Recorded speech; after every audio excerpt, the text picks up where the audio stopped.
Hi, I'm Heather. And I'm Katie. And today is Cookie Friday. Only it's Monday. It's Cookie Monday? Yes, it's Cookie Monday. Today's Cookie Monday. Guess what we're making? We're making killer brownies today.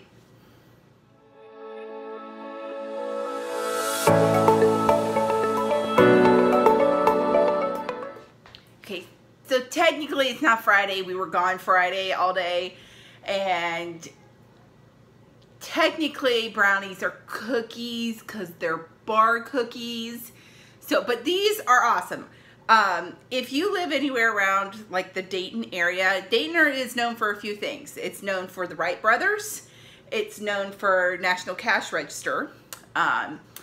It is also known for, if you go to a very specific grocery store called Dorothy Lane Market, they have these brownies that are, they're just amazing. They're amazing.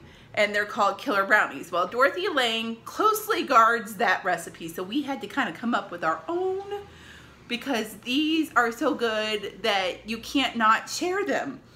But you can't eat a whole lot of them either because they're super rich. So we're going to show you our version of the killer brownie. All right, so what is so special about a killer brownie? A killer brownie is a brownie that has a caramel center to it and it's got pecans in it. And then it's got powdered sugar on the top. So right here, we have our 9x13 pan. Now I'm doubling this recipe because this is going to like 100 like hungry high school students. By 100, she means like 12. Yeah. So we're taking these to band practice tonight. But I lined it with parchment and we greased it really well because that caramel is going to make it really hard to pull out of the pan if you don't. I lined it with the parchment so you can just pull it out and you don't have to like cut around it or anything. So there is the pan that you have. In the red bowl is our eggs. We have our flour, our sugar, our cocoa powder, our pecans, our butter, evaporated milk, about 49 caramels, and vanilla. So that's what you're gonna need to make these brownies. All right, we're starting with melting our butter. So we're gonna put our butter in here. We've got it on a low heat, and we're just going to get it to where it's just melted. We are going to take our melted butter here, and I'm gonna pour it into my big mixing bowl. And what we're going to do is we're going to put in the butter and then we're going to put in the sugar. And the reason that I'm doing that, because the butter and sugar and eggs are supposed to go together, but I'm going to put the butter and sugar in first because that butter is kind of hot. And we're going to mix it up for a little while before we put the eggs in it. Because what you don't want is you don't want scrambled eggs in your brownies. That's gross. And then I'm just going to let this go for a few minutes so that it will cool down.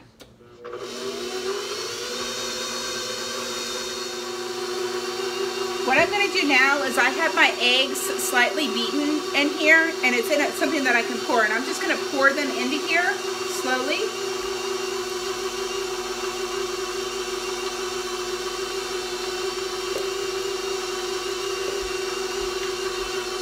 And I'm going to turn up the speed a little bit so that these eggs are well incorporated. All right, so this is well incorporated. I'm going to add my vanilla in. And just let it go for a little while. And while it's doing that, I'm going to whisk together my flour, my baking cocoa, and my salt.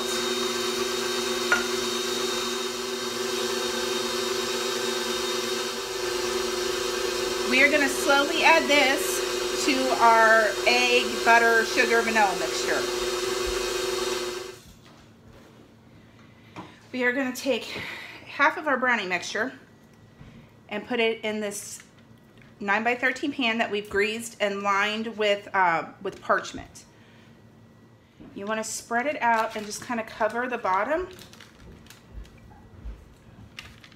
All right, we're going to take this and we're going to put it in a 350-degree oven for 20 to 22 minutes, maybe a little longer, just depending on your oven and how the temperature fluctuates. So we're going to turn this on probably for 22 minutes. All right, so we've baked ours for probably about 27 minutes. And They are pretty set in the middle. So we're going to take this and we're going to put it on a cooling rack and we're going to let it sit for 20 minutes. And while it's sitting for that 20 minutes, we're going to make the caramel cream sauce that goes in the middle. So you might ask, Heather, why are you putting it on a baking rack? Well, because it will cool faster if it has air moving under it and over it and around it. So if you need something to cool a little faster, not a lot faster, but a little, don't just set it on the table because that heat will collect underneath. So if you put it on a cooling rack, and this one's really nice because it has legs on it that bring it higher up, it'll actually cool quicker. So Katie is making the all-important caramel kind of cream that goes in the middle. Now, we thought about this, and you can't just take caramels and melt them because it's going to be too thick and it's going to be too chewy. So we are going to take our caramels and put them in our pan. And we're just using the pan that we melt the butter in because, yeah, we didn't want to dirty up something else.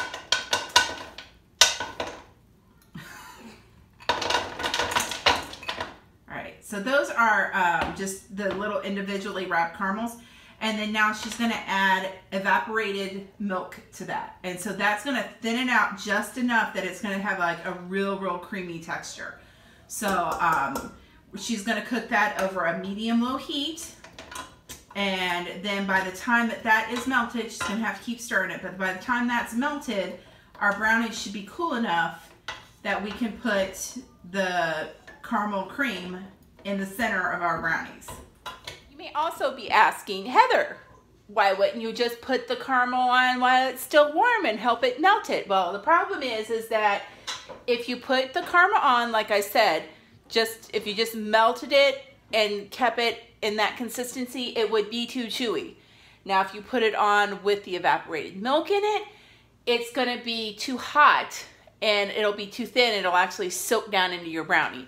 And you don't want that. You want a layer of caramel in your brownies, because if there's no layer of caramel, it's not a killer brownie.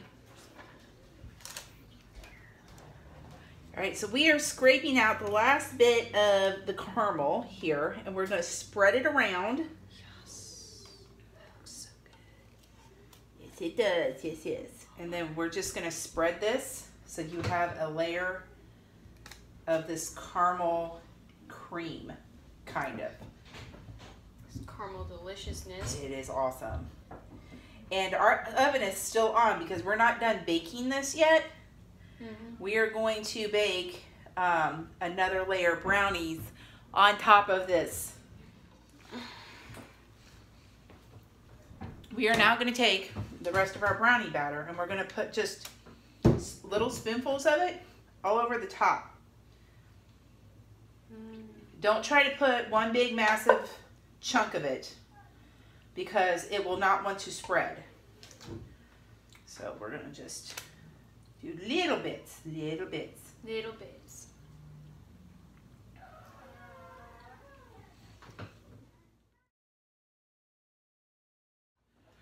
All right, so now we're going to take, I find that having one of these little kind of recessed spatulas is kind of handy, but you could also use a butter knife. And we're going to spread this out a little, and if we need to, we'll add more. But we're going to try to cover the top of that caramel with all of this brownie yumminess. All right, so we're going to add a little more of our brownie mixture. Hey! So the best part of brownie making is getting to lick out the containers. All right, so we're taking this loveliness and we're putting it back in the oven. And we're going to bake it for another 20 to 27 minutes until the brownie is firm and not jiggly on the top anymore. All right, so these are set. We're going to pull them out of the oven. We're going to place them back on that cooling rack for 20 minutes. And then after that, we're going to put them in the refrigerator for 3 hours. Mom, can I have a brownie? No, they have to cool for 3 hours. 3 hours, so you don't have like caramel that melts all down your arm. You...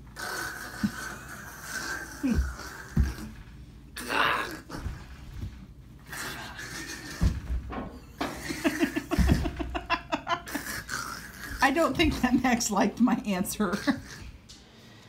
All right, so these have cooled for 3 hours in the refrigerator. So what we're gonna do now is we're going to coat the top with a little bit of powdered sugar.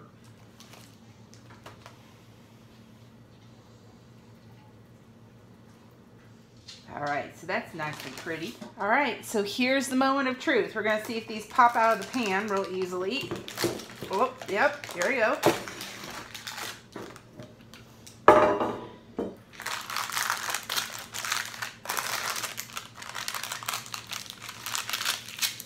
Pull down that parchment.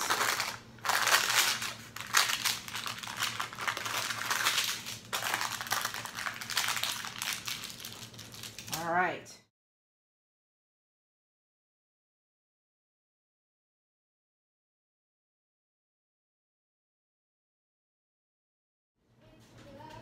Kevin's home.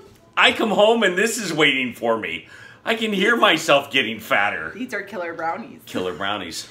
So we've cut up pieces of them and we're going to give them a try to see how they are. Mmm. Mmm. Mmm. Mmm. Mmm. The inner chubby guy is expanding. This is really good. If you want to be everyone's favorite person, make these. Because these are awesome. And these are going to youth group tonight, to band practice. We're going to make a lot of friends. And Boy Scouts. We need to give them to the Boy Scouts too. They may not be enough for the Boy Scouts. There's not enough for the Oh, Boy Scouts. those are good. Oh, all right. There's enough for Caleb. All right. So make sure you like and subscribe. And I got yumminess on my finger. Leave any comments down below. And I will try to answer your questions. And more updates as we go. More update I will go. Bye. Bye.